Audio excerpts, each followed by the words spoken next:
There are wounds silence carves deeper than any scream could hope to reach.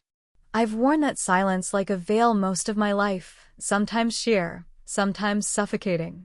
My name is Eleanor, Ellie, to those who still believe they know me, and I have lived in the long, deliberate shadows cast by my sister Celeste. She was always the brighter one, or so they said. The golden child, with hair the color of late summer wheat and a laugh that made rooms tilt toward her. I, with my ink-dark hair and quieter ways, became the shadow she stepped out of each morning. I was the page upon which her brilliance could be written. Our parents never said it aloud, but the shape of their affection gave it away. Celeste was to be celebrated, and I tolerated. We were close once, or maybe I was just close to her orbit, mistaking proximity for kinship. Childhood has a way of blurring need and love, doesn't it? I met James during my second year of graduate school. He was handsome in that quietly arresting way, the kind of man who listened before he spoke. I was presenting a thesis proposal on 19th-century textile symbolism in Greek literature. He sat in the back, stayed after, and asked if I'd like to explain my theory over coffee. That was the beginning. He was gentle, thoughtful, made me feel as if I were seen for the first time without the need to explain or apologize. For a while, he pulled me out of that long shadow. We got engaged on a damp April morning beneath a magnolia tree near the conservatory. Celeste cried when I told her, real tears, or so I thought. She offered to help plan the wedding, said she'd be my maid of honor, and insisted on throwing the engagement party herself. I should have known. I should have seen the way she watched him when she thought no one noticed. The careful touches on his arm. The slow, syrupy compliments. James was always too polite, too blind to the subtleties. Or perhaps I was the blind one, believing love was armor enough. 3 weeks before the wedding, he left me. No explanation. No apology. Just a note tucked under my teacup, I'm sorry. I can't go through with this. The next day, I saw the announcement on social media of all things. My sister radiant in white lace beside him, smiling like a thief who'd gotten away clean. There was no confrontation. No dramatic scene. Just that terrible silence again, filling the room like smoke. I didn't cry. Not then. I simply booked a salon appointment under the name Lucille Everett, a name I'd borrowed from an old family tree. The wedding was large, of course. It was held at the Windsor estate, a venue with ceilings that looked like they'd been painted by broken-hearted angels. Security wouldn't recognize me. Most of the guests wouldn't either. When the day came, I dressed not in black, but in silver gray. Quiet power. Hair pinned up, eyes lined with resolve. I entered just as they called guests to their tables. I'd memorized the seating chart weeks ago. Table 7, host seat, the one closest to the microphone. Nobody questioned me. That's the thing about weddings this large. They're full of strangers pretending to know each other. I sat, I smiled. I toasted quietly with the others. And when the microphone was passed to me, the final toast of the night, I stood. May you know eternal fidelity, I said. The words clear, gentle. I didn't need to say my name. My voice was enough. James turned the color of ash. Celeste dropped her glass. I left before the chaos fully unfurled, before her shrieking reached its crescendo, and he stumbled out in tears. I left with nothing, and with everything. Because sometimes, silence is not surrender. It's strategy. I didn't drive straight home after the wedding. I remember the sky was a kind of bruised velvet, the air thick with the scent of wisteria and disappointment. Instead, I found myself parked by the lake, our lake, the one James and I used to visit in the early days. The dock creaked beneath my shoes as I sat at its edge and let my heels dangle over the water, like a girl who still believed love made her untouchable. My phone buzzed. Missed calls. Unknown numbers. Messages piling up like autumn leaves, each more frantic than the last. From Celeste, what the hell did you think you were doing? From James, please, we need to talk. That wasn't fair. Fair. The word stung, as if fairness had ever been part of the equation. I didn't reply. Instead, I watched the moon rise and thought about how often women are expected to endure, quietly, gracefully, as others rewrite their stories. My story had been co-authored by Celeste for far too long. First, in whispers behind closed doors. Then, in the outright theft of my future. But no more. The days that followed were strangely quiet. No apologies came. Only silence thick with implication. My mother sent a carefully worded email, neutral, clinical. We hope you understand this has been difficult for everyone. No mention of the betrayal. No acknowledgement of the spectacle. Just a polite suggestion that I refrain from causing more embarrassment. Embarrassment. As if the true offense wasn't the theft of a life I had built thread by thread, but the fact that I dared to name it. I didn't answer her either. I turned my attention instead to the apartment I had shared with James. I'd moved out, of course. He had stayed. I packed in silence, wrapping memories in newspaper and placing them in boxes that felt heavier than their contents should allow. There were photos of us, smiling, golden-hued days that now seemed like cruel fabrications. I didn't burn them. That would have been too dramatic, too final. I kept one.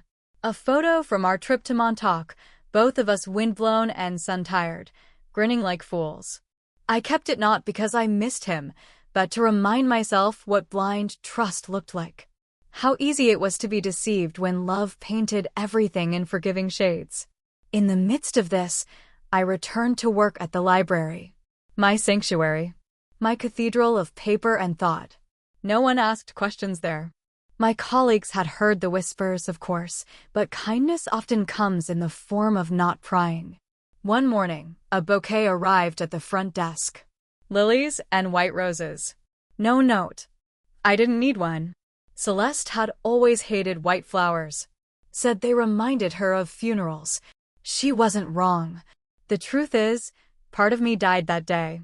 But it wasn't the part she thought. It wasn't the part that needed validation or approval or even love. It was the part that still hoped for reconciliation. For fairness. For someone to say, we were wrong. Now that part is buried. In its place, something else has grown. Call it steel. Call it clarity. Call it the self I had kept in shadow for far too long. And I wasn't done yet. The weeks after the wedding settled into a strange rhythm, almost like mourning. But it wasn't James the first grieved. Not really. It was the story I'd told myself for so long, the lie I had lived under that if I was kind enough, loyal enough, useful enough, I would finally be loved without condition. Celeste had always been the firework, dazzling and brief. I had been the hearth, steady, warm, expected. You don't cheer for the hearth. You sit by it, assuming it will always be there. And she had stolen more than a fiancé.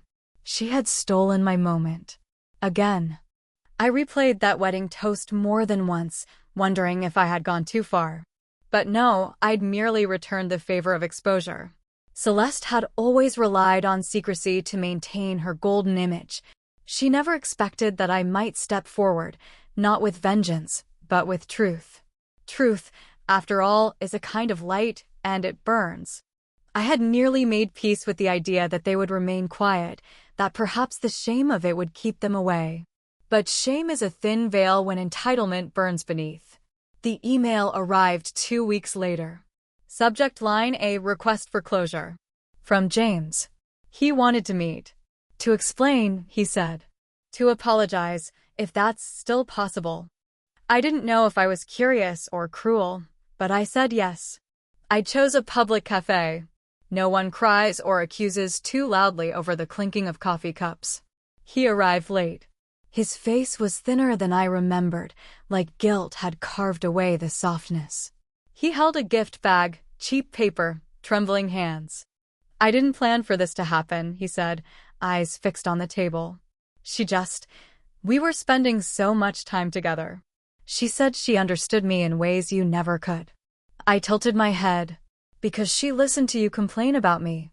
His silence was answer enough. He reached for the bag. I brought something. I thought, maybe you'd want to keep it. Inside was the journal I had once gifted him. Leather-bound, navy blue, with his initials engraved on the corner. He hadn't written much in it, but on the inside cover, I had written, "For the thoughts you're too gentle to speak aloud." He slid it toward me like a peace offering. "I was weak," he said, voice hoarse. I knew it was wrong. "But Celeste, she makes everything feel urgent. You were always so composed." It made me feel invisible, I supplied. "Like you couldn't match the fire." He looked up. "Yes," I nodded, slowly. "So you burned down your home to chase the flame." He winced. "It wasn't about hurting you." "That's the problem," I replied, voice steady. "I wasn't even the point, was I?" We sat in silence then, the kind that holds too much for words to untangle. He reached across the table. I didn't move. "Do you hate me?" I considered it. "No," I said. "I don't hate you. I pity you." He blinked, startled. "Why?" "Because one day," I said, rising from my chair, "you'll realize you traded a sanctuary for a spark." I left the cafe with the journal in my hand and the past at my back.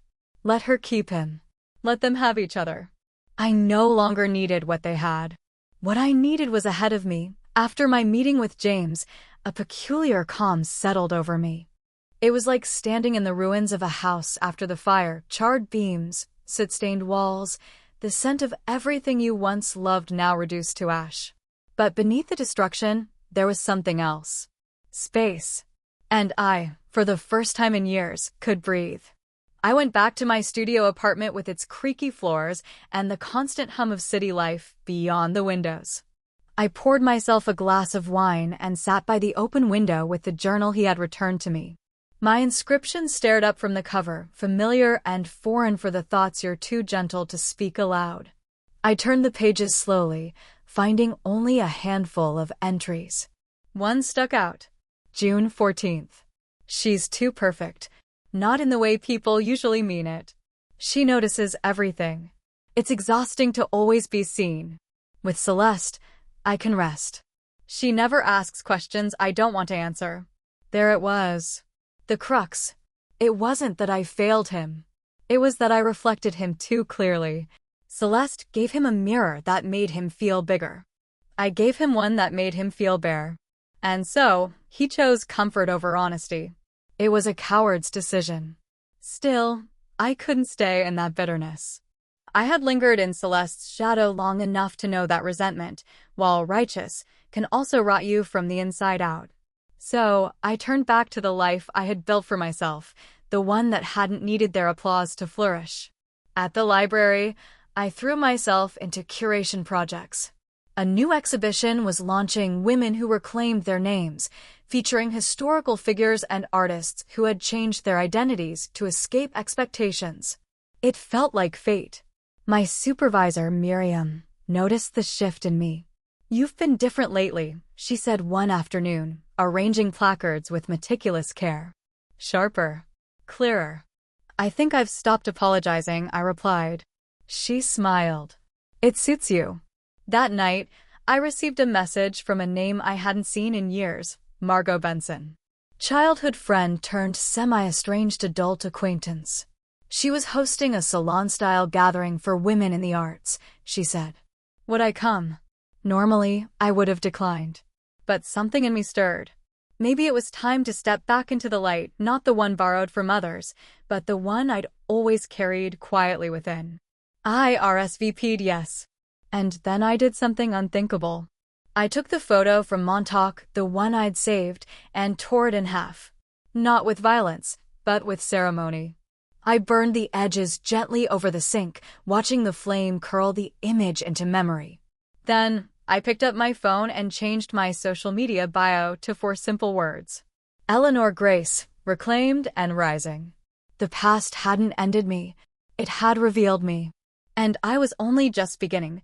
Margot's invitation arrived on heavy cardstock, the kind that feels like velvet between your fingers, quietly expensive, tastefully elegant. The event would be held in a loft downtown, its theme unwritten women, stories we were never allowed to tell. How fitting. The night of the salon, I dressed with intention. Not in revenge, not in vanity, but in reclamation. A slate blue dress, with a neckline sharp enough to suggest I no longer apologized for taking up space. My grandmother's brooch, a swallow in flight, pinned above my heart. I remembered her once whispering, "Sometimes you must fly from the cage they don't realize they've built around you."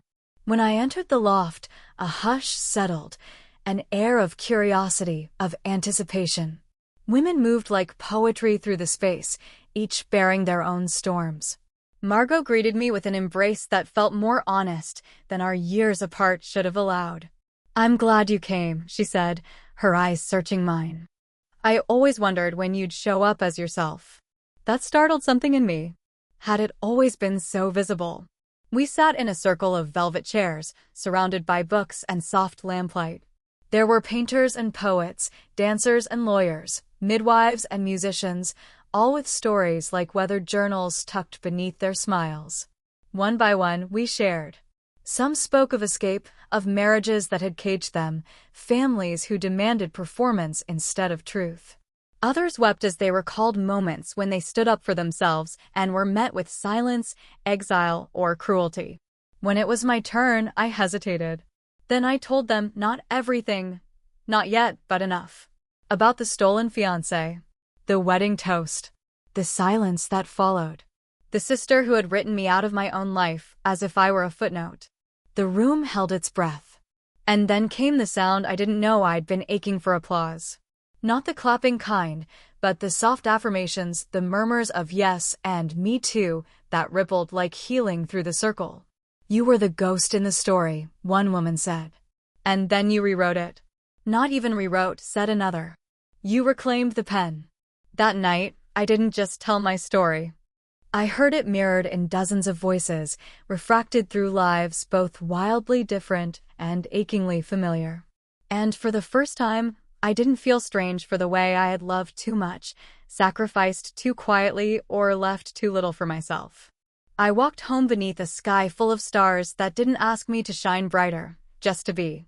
At my door, I paused. I wasn't healed. Not yet.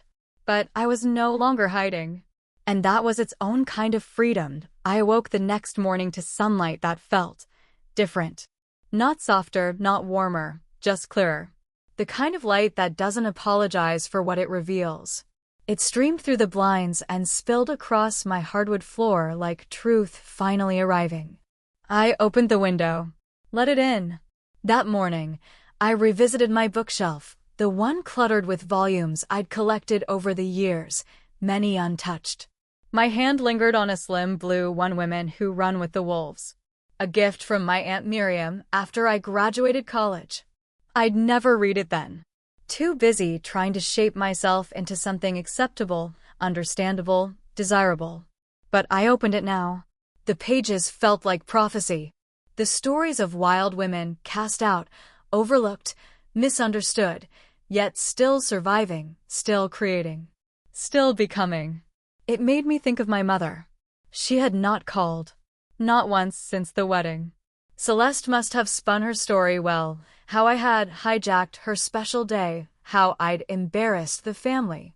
I could imagine the fragile pearl clutching of our family's social circle, their sympathy poured over the golden daughter while I, the inconvenient one, was once again swept into the margins.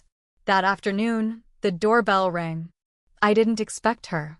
She stood there, pale and pinched beneath her flawless makeup. Our mother, Cordelia. I didn't invite her in. I stood in the doorway, one hand on the frame, the other pressed to my ribs like I might hold something fragile inside. "I didn't raise you to be cruel," she said softly, her eyes glinting. "And yet," I replied, "you raised me to be invisible. Tell me which is worse." Her mouth opened, closed. She held out an envelope. "It's from your grandmother's estate." My breath caught. Not Cordelia's mother, no. She had passed before I was born. But my father's mother, Marguerite, the one who had once pressed a silver ring into my hand and whispered, "You're stronger than you think. You just haven't been allowed to know it yet." I took the envelope and closed the door before any more could be said. Inside was a letter, written in a hand I remembered from birthday cards and carefully labeled family photo albums. My darling Eleanor, it began. I've watched you your entire life. I saw the ways you disappeared for their comfort. I saw how brightly you could have shone if only someone had told you you were allowed. I tried, in my own way. I only hope this helps now when you finally step into your name. There was a check. And a deed. To the old cottage by the sea she'd once restored with her own hands, now mine. I sat down hard, the floor catching me like an embrace.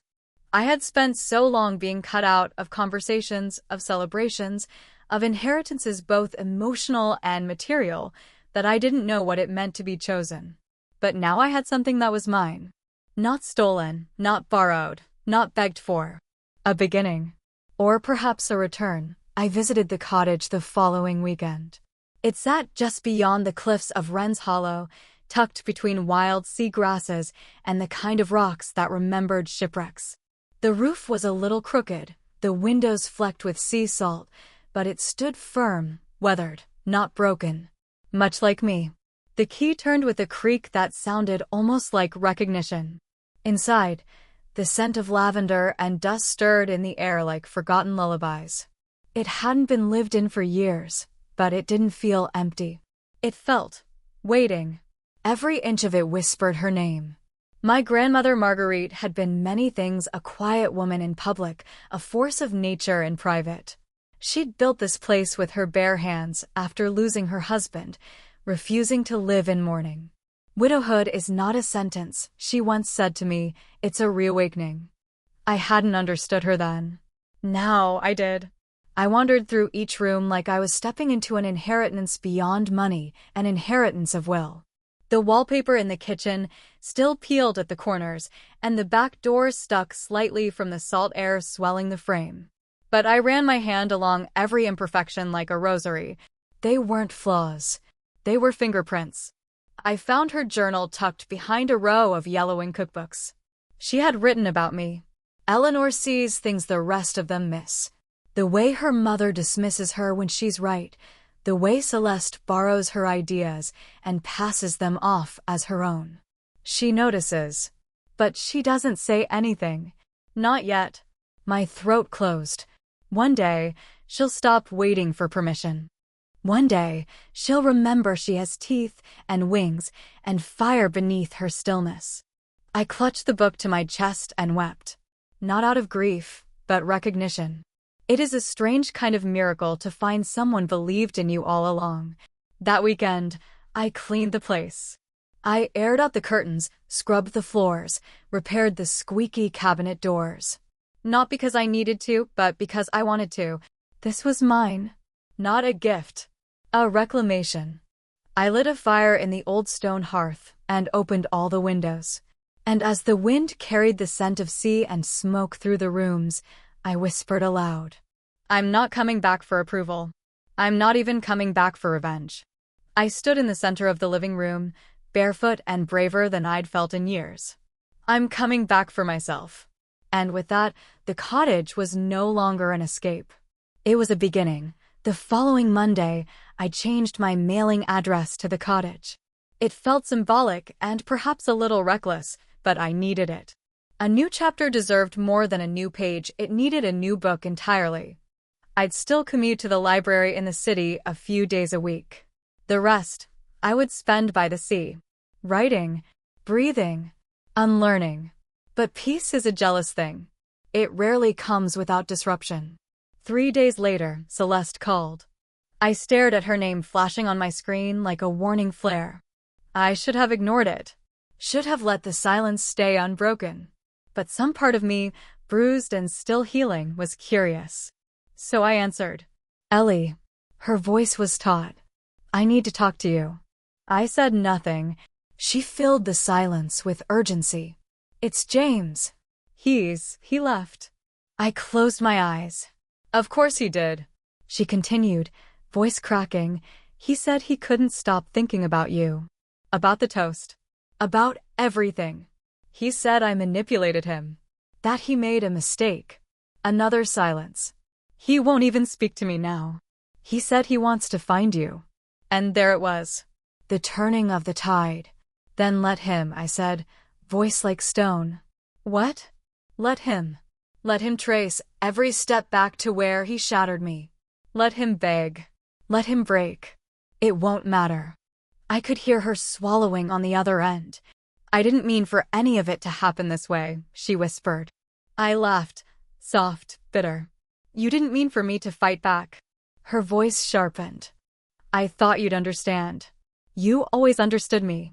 You always forgave me. I outgrew that. You've changed, she said, almost accusingly. I had to. You never left room for me to remain. And then she cried, not the elegant sobs she used to draw sympathy, but the ugly, hollow kind that sounds like someone realizing they aren't the protagonist after all. I lost him, she said. No, I replied. You never had him. You had the fantasy. You had the thrill. But you never had the part that stays. She didn't speak again. I ended the call. And, for the first time in my life, I felt clean. Not triumphant. Not vengeful. Just clean. Like the last remnants of their story had finally been washed off my skin. I walked outside, barefoot, into the salty wind. The ocean was loud, unruly, beautiful. And I whispered into the breeze, "Thank you, Celeste. You didn't break me. You revealed me." The waves didn't respond. They didn't need to. They had always known who I was becoming. The next morning, I found an envelope slipped beneath my door. There was no stamp. No address. Just my name in James's handwriting. I stared at it for a long time, fingers motionless on the paper, the sound of waves crashing beyond the walls. It felt like a ghost's breath, uninvited and unfinished. I opened it. Eleanor. I know you don't owe me anything. Least of all your time. But I need to write what I didn't have the courage to say. Maybe I'm writing more for myself than for you, but I hope you'll read it anyway. You were the first person who ever really saw me. Not the curated version. The raw, stumbling one. And I mistook that intimacy for pressure. With Celeste, I could perform.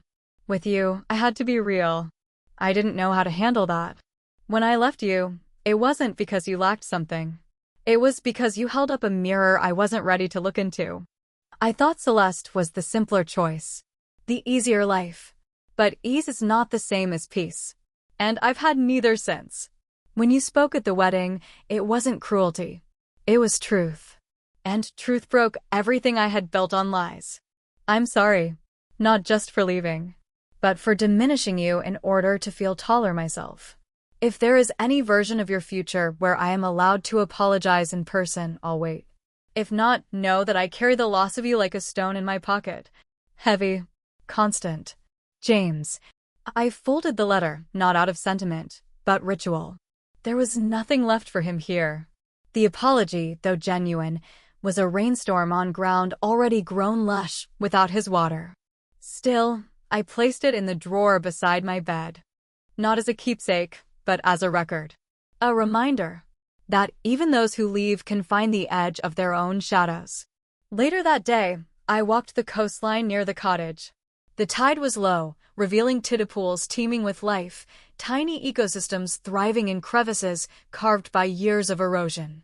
I knelt beside one, watching a hermit crab inch its way from one shell to another. And it struck me. Sometimes we outgrow the spaces we thought we'd live in forever. Sometimes we find ourselves not by staying, but by shedding the skins we once thought protected us. I stood, brushing sand from my hands, and made my way back.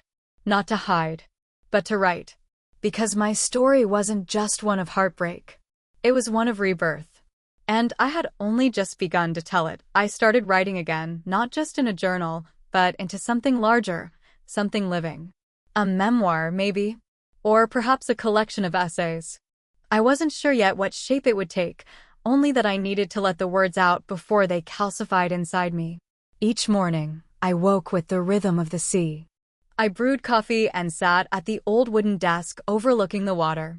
The gulls cried their dissonant song, and the wind carried brine and memory in equal measure. I wrote without pretense, without audience. Not to prove anything. Just to name what had gone unnamed. There's a certain alchemy to putting pain on paper. It doesn't erase it, but it transforms it, gives it form, boundary, context. It stops being a fog and becomes something you can set down, look at, even walk away from if you choose. I wrote about the birthday when Celeste threw a tantrum because I got a telescope, and our mother returned it so she wouldn't feel overshadowed. I wrote about the time I came second in the state debate finals, and no one came to watch because Celeste had a community theater callback.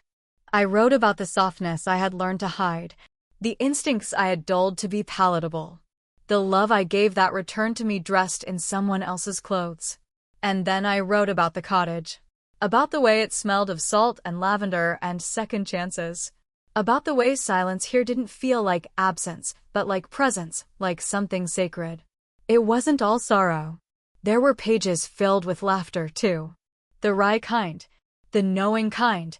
The kind of laughter that blooms in women who have learned how to turn their own tears into wildflowers. I shared some of my drafts with Miriam. She read them slowly, then looked up with eyes brimming. "You have to finish this," she said. "Other women need to see what it looks like to reclaim a life." I nodded, not because I believed her yet, but because some part of me wanted to. That weekend, a storm rolled in. I lit candles, curled up under a quilt my grandmother had made, and read old letters. Not just from James or Celeste, but from myself. Pages torn from diaries, post-it notes, scribbles on the backs of receipts. One read, "Don't disappear to be loved. Be seen even if it costs you everything." That version of me, the one who wrote that, deserved the life she had longed for. Deserved the peace she hadn't dared to imagine. So I kept writing, kept building. Not a new life, but the one I had always been meant to live. Not in spite of the ashes, but because of them. It was nearly dusk when I heard tires on gravel. I peeked through the front window. A sleek black car idled by the gate. For a moment, my breath paused. I thought, absurdly, it might be James. That perhaps the letter had not been his last word. But the door opened, and out stepped someone else entirely. Celeste. My sister in ballet flats and a trench coat too pristine for the sea air. Her hair was coiled perfectly, her lipstick a muted shade of remorse. I didn't move. She stood there, staring at the cottage, as if gathering the courage to approach a memory made flesh. Finally, she stepped toward the porch. I opened the door before she could knock. We stood there, a gust of wind curling around us like some ancient warning. "I didn't come to fight," she said. I raised an eyebrow. "You don't have to. That war ended the moment you won." Her lips twitched. A mixture of shame and defense warred behind her eyes. "You think I won," she whispered. "You think getting him was winning." I didn't answer. She stepped inside uninvited, and I didn't stop her. The cottage received her coldly. She stood there like an intruder in a painting too honest to flatter. "I came because I read your writing," she said softly. "Miriam shared one of your essays." I didn't know. I didn't know it hurt that much. "You never asked." "I thought you were okay with it. Being in the background." "Being invisible," I offered. She flinched. "I never meant to erase you. Intentions don't matter as much as actions." We sat, not quite comfortably, in the sitting room. She looked around, noting the handmade touches, jars of sea glass, the patched curtains, the fire burning low in the hearth. "This place suits you," she said, voice low. "It sees me," I replied. She swallowed. "I miss you." That, oddly, was the sharpest cut. "Do you?" I asked. "Or do you miss the version of me that stayed small enough not to make you question your reflection?" She said nothing. I let the silence settle like dust. Eventually, she rose to leave. At the door, she turned. "Are you going to publish it, the full book?" "Yes." She nodded. "I hope people read it. I hope they see you. Even if it makes me look terrible." I met her gaze. The truth doesn't make anyone anything. It just reveals what was already there. Then she left. And the sea, ever honest, roared its approval. After Celeste left, I didn't cry. That was the change. Once upon a time, her presence would have unraveled me, left me questioning every choice, every word, every truth I'd carefully stitched into the fabric of my recovery. But now, her visit was simply that a guest passing through a home that no longer belonged to her. The next morning, I took the final pages of my manuscript and laid them out across the kitchen table. The salt-warped wood felt like the perfect altar for what had been born here. Each page a small resurrection. Each chapter a thread stitched back into the tapestry of my own story. The title came to me in a dream that night. The Ghost Chair. A nod to the seat I had taken at the wedding, uninvited, unnamed, but central nonetheless. A symbol of all the invisible women who've held families together, only to be edited out of their own narratives. I emailed Miriam the completed draft. Her response came an hour later, 3 words, all caps. Send to publisher. And so I did. The waiting began again, but it no longer felt like limbo. It felt like gestation. Like something alive, about to emerge. Meanwhile, life in the cottage deepened. I painted the kitchen cabinets a soft seafoam green. I planted lavender along the path to the gate. I hosted tea for neighbors and learned their names: the widow who played the cello, the retired professor who recited poetry to his golden retriever, the woman who'd left a law career to start a goat sanctuary. None of them asked about the scandal. They just asked about me. In town, I overheard whispers, polite ones. Celeste and James were no longer together, it seemed. The split had been swift and quiet. She'd left the city, moved back in with our parents. She'd taken a leave from work. I felt no joy in that news. Only closure. A door gently clicking shut behind me. One afternoon, I received a letter. Not from Celeste. Not from James. From my mother. It was handwritten. Shaky. Probably drafted and redrafted a dozen times. Eleanor. I've been reading the excerpts. Your voice is stronger than I ever gave you credit for. I'm sorry for that. I thought protecting Celeste meant balancing the scales, not realizing I was tipping them further away from you. You may not want to hear this, but I'm proud of you. Not because you wrote a book, but because you told the truth. I hope one day we can sit at a table again, not as mother and daughter trying to fix each other, but as women who've finally learned how to see one another. Love. Cordelia. I folded the letter slowly, the way you handle fragile things. Not ready to reply, but not ready to discard it either.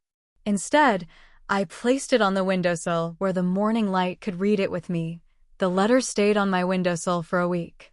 Each morning I would glance at it, a silent ritual. It didn't beckon. It didn't demand. It simply waited. And that was new. Cordelia had always filled space with noise and expectation, comparison, judgment. This letter, however faltering, was her first act of quiet. Perhaps even of humility. I wasn't ready to write back. But I did begin drafting a response, not to send, but to understand what I needed to say for myself. Meanwhile, the manuscript took on a life of its own. The publisher was interested. Deeply interested. They wanted to fast-track it for a fall release. My story, they said, resonated. Editors cried. Marketing teams lit up. They spoke of pre-orders and cover art and interviews. I should have felt triumphant. Instead, I felt still. Like standing at the top of a mountain you never meant to climb, realizing the air is thinner, but the view is yours. I met with a cover designer. A young woman named Anya who read the manuscript twice before sketching anything. She brought me 3 mock-ups. All were beautiful, but one took my breath away. A single, empty chair, gilded and ghostly, standing in a room of shadowed figures. And behind it, just faint enough to miss at first glance, a woman walking away. Head high, hair unbound. Yes, I whispered. That one. I thought it might be, she said. It's the one where you're no longer in the scene they wrote. She understood. Back at the cottage, I started receiving messages. Emails. DMs. Even letters. From women who had read excerpts. From early readers in the industry. From strangers who saw themselves in my words. I thought I was the only one. Your story gave me permission. Thank you for naming what I couldn't. I wept often in those weeks. Not out of sorrow, but recognition. We were all versions of the ghost chair. All waiting to be named. All wondering if we were allowed to speak. One night, I received a call from Miriam. "You need to come to Boston," she said. "There's going to be a reading at the Athenaeum. They want you to open the series." I hesitated. "I left Boston," I said. "I left all of that behind." "You left the shadows," she replied. "This is your light." So I said yes. The date was set for late September, just as the leaves would begin to turn. And I, Eleanor Grace, the invisible sister, the abandoned bride, the ghost in the chair, would return. Not to be seen, but to reveal that I arrived in Boston the evening before the reading. The city skyline, once a silhouette of things I had to survive, now glimmered like a constellation of things I had outgrown. It no longer frightened me. It no longer held me. I stayed at a small inn, deliberately avoiding the glossier hotels where my past might linger in elevator mirrors or linen closets of memory. The room was simple, with a window that overlooked a garden choked with ivy. Perfect. That night, I rehearsed my passage. Not because I didn't know the words, but because I wanted to remember the version of myself who had written them. She was not someone to leave behind. She was someone to think. Morning came dressed in gold. I wore slate again, my color of becoming. The brooch, of course. Hair pinned loosely, not to impress, but to feel myself. The Boston Athenaeum was already half filled when I arrived. Miriam met me at the side entrance. Her eyes were wet. "Are you ready?" she asked. "No," I replied honestly. "But I'm here anyway." She smiled. "That's what makes it matter." I stood behind the podium, hands steady. Rows of strangers watched, waiting. But I saw them, my mother, in the third row, not beside Celeste, but alone. She looked smaller than I remembered. Older. Not broken, just human. I saw an older woman clutching the galley proof of my book, her fingers trembling. A young man in the back with his arm wrapped around a woman whose mascara had already smudged. A teenage girl wearing headphones, eyes wide, heart open. I began. I read the section about the wedding, the toast, the silence that followed, the tears not mine. I read about the cottage, the storm, the sea that did not ask me to shine. And then I read the final lines of that chapter. To all the women who've ever been asked to shrink for someone else's comfort, grow. Let them choke on your silence. Let them drown in your absence. Let them learn that grace is not the same as permission. When I looked up, the room was still. Then the applause came, not loud, but thunderous in its sincerity. The kind that shakes the ribs before it reaches the hands. Afterward, there were questions. Hugs. Thank yous. Photographs. And then there was my mother. We stood facing each other, no podium between us now. "I was proud of you," she said, voice cracking. "I just didn't know how to show it in the ways you needed." "I didn't need perfection," I said. "Just truth." "I'm learning," she said. I nodded. "So am I." She touched the brooch. "Your grandmother would have been proud." "She was," I said. "Even when no one else was." We didn't hug. But we didn't need to. We saw each other. And that was more than enough. The reading at the Athenaeum came and went like a quiet storm, unmistakable but oddly gentle. It didn't shatter anything. It clarified. That night, back in my small inn room, I sat with a teacup cooling in my hands and replayed every glance, every question, every truth that had filled that vaulted room. For the first time in my life, I wasn't haunted by what I didn't say. I had said it all. The next morning, as I walked through the public garden, crisp leaves skittered across the stone paths, and swans traced perfect circles across the pond like white commas in the middle of a long, unfinished sentence. That's when I saw her. Celeste. She stood beneath an iron arch near the bridge, a coffee in one hand and a notebook in the other. She was staring at the water, not me. And then, as if she had felt my presence the way you feel cold before you realize the window is open, she turned. Our eyes met. She offered a small wave. Hesitant. Not performative. Just human. I could have walked on. Pretended not to see. But something in me softened, not out of forgiveness, but out of fatigue. The kind that comes when you've finally stopped carrying someone else's guilt. So I walked toward her. We stood side by side without speaking for a long moment. The city moved around us. Life did not pause. "You were brilliant yesterday," she finally said. I thought I'd have to leave halfway through, but I couldn't. I needed to hear it all. "Even the parts about you?" I asked, not unkindly. "Especially those." She looked down at her notebook. "I've started writing too." I raised an eyebrow. "I'm not asking for validation," she said quickly. "Just sharing. For the first time, I'm not trying to be liked. I'm trying to be honest." I didn't know what to say to that. So I offered a truth of my own. It's hard work. Excavating who you are beneath who you've pretended to be. She nodded. "It's terrifying.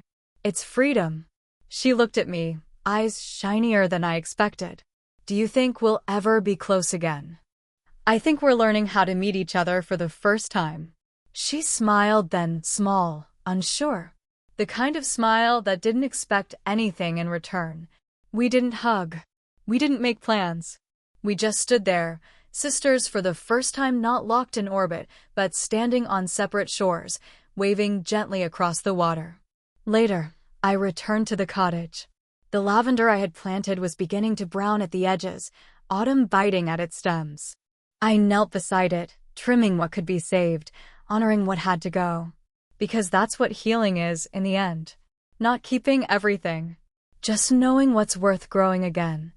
With the reading behind me and fall settling its golden breath upon the coastline, I found myself slowing. There was no more audience to anticipate, no confrontation waiting at the end of the path. Only stillness. And in that stillness, memory began to speak again. Not the sharp-edged memories of betrayal or sorrow, but the quiet ones, the subtle, the almost forgotten. The mornings I spent under quilts with my grandmother, her hands stroking my hair as she read aloud from a yellowing book of myths. The afternoons I escaped to the attic of our childhood home, surrounded by dust and boxes and the feeling that I was safest when unseen.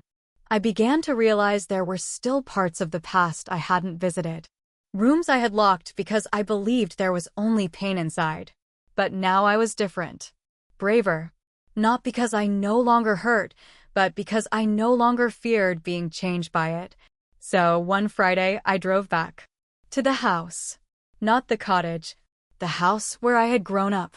Where the wallpaper peeled behind photos of curated smiles. Where secrets and sacrifices gathered like dust behind the molding.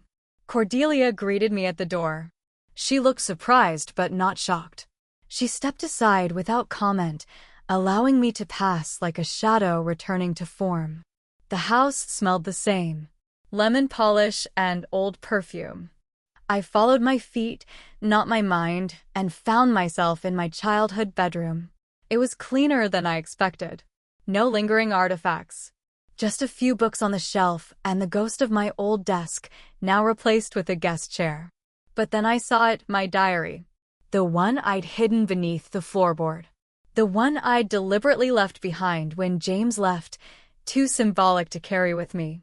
It sat now on the windowsill, its purple cover faded, its lock rusted but intact. I picked it up, thumbing through the pages. There I was, a girl who tried so hard, who bent herself into strange shapes for love, for peace, for the approval that never came without terms. A girl who loved numbers and stars and stories more than mirrors and makeup. A girl who asked only to be seen, not spotlighted. Cordelia stood in the doorway behind me. She didn't speak for a long time. Then, I used to come in here after you left. Just to feel like you were still part of this house. I looked at her. I was never part of this house, I said gently. I just lived in it. She nodded slowly, eyes wet. I'm sorry I didn't notice that sooner. We didn't resolve anything in that room. Not really. But we acknowledged it. And that, I've come to understand, is sometimes the most honest form of healing. Before I left, I placed the diary back on the shelf. Not hidden, not discarded. Just there. As if to say, I no longer fear the girl I once was. She led me here. And for that, I honor her. Autumn deepened around the cottage in golden hushes. The trees burned crimson at their edges, their leaves surrendering to the wind like confessions too long withheld. The sea changed, too, less wild now, more contemplative. It no longer crashed to declare itself. It whispered. I found myself moving more slowly, not out of weariness, but reverence. As if I understood that peace, real peace, is not a rush. It's a soaking in. A return. I took to walking the same trail every morning, just before the sun tipped over the edge of the world. I passed the same moss-covered rock, the same rustling grove where deer sometimes lingered. I found joy in their consistency, how life, once I let go of others' expectations, became a series of gentle echoes. During these walks, I began to dream again. Not the kind of dreams shaped by escape or revenge. Dreams of becoming. I thought about teaching. Not at a university too rigid, but maybe community workshops. Spaces where women could write their way out of silence. I thought about opening the cottage one day a month as a retreat. A place for others like me, those who had spent years as footnotes in their own stories.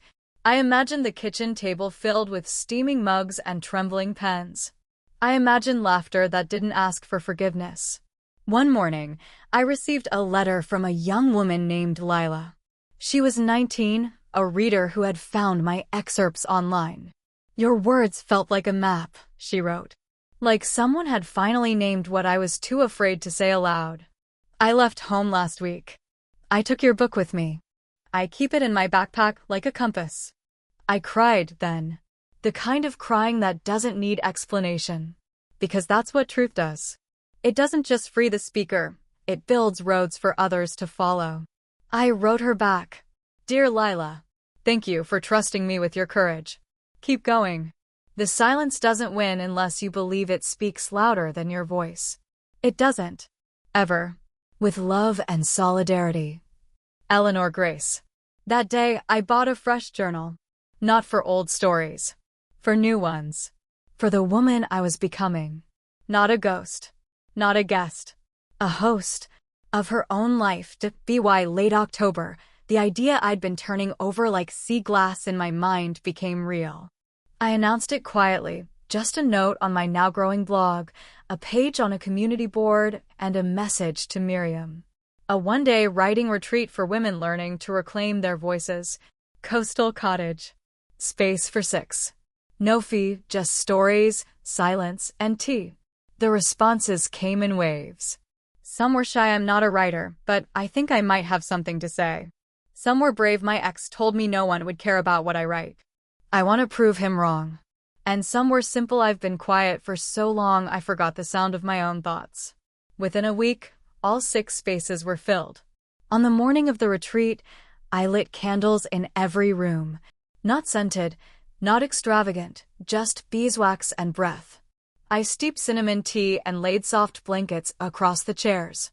Outside, the wind was gentle, the sky a quilt of silver and soft blue. They arrived one by one. A woman in her 60s with a voice like sandpaper and a laugh that startled her. A young mother who clutched her notebook like a lifeline. A teacher. A widow. A girl who had run away. A woman who hadn't yet. We didn't begin with writing. We began with silence.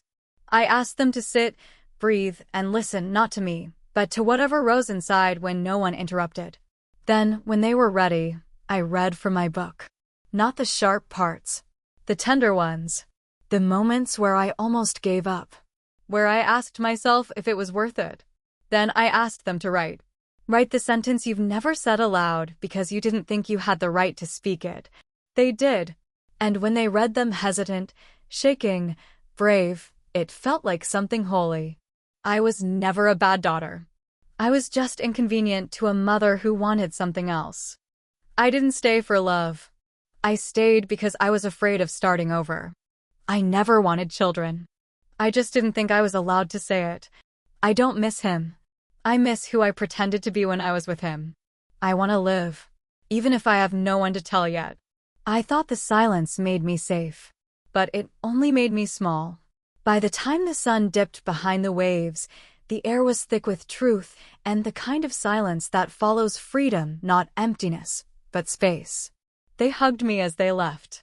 Not because I had saved them, but because I had simply made a place for them to find themselves. That night, I stood by the fire and watched the wind ripple through the lavender. I could hear them, those women, those sentences, still echoing in the walls. And I knew, this was the real wedding. Not to a man, to a life. To myself, the retreat left an imprint on the cottage. It lingered in the chairs, in the pages tucked into corners, in the echoes of women daring to hear themselves. It was no longer just a home. It had become a telling place, a sacred geography where stories broke silence like dawn breaks sky. I began calling it that in my journal. The telling place. It felt right. And soon, the word spread. Emails trickled and then flowed. Women from all over wrote to me, not with polished pitches or formal introductions, but with unfiltered honesty. I don't know what to say, but I know I need to say something. I've lived 50 years in a house where I only ever felt like a guest. I'm tired. Is there still room for someone who hasn't spoken her truth yet? Always, I wrote back. Not as a teacher. Not even as a writer. As a witness. As a woman who had once sat in the same silence. And then one evening, an email came that stilled me. From James. The subject line read, "Thank you." The message was short.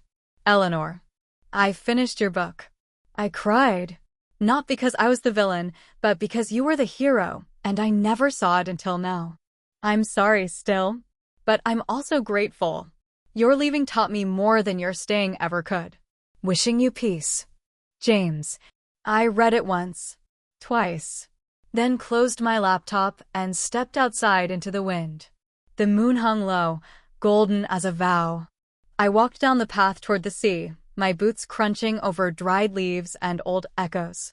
The tide was high, the waves reaching like hands toward the cliffs, as if begging the earth to remember them. And I did remember. Not him. Not the betrayal. But myself.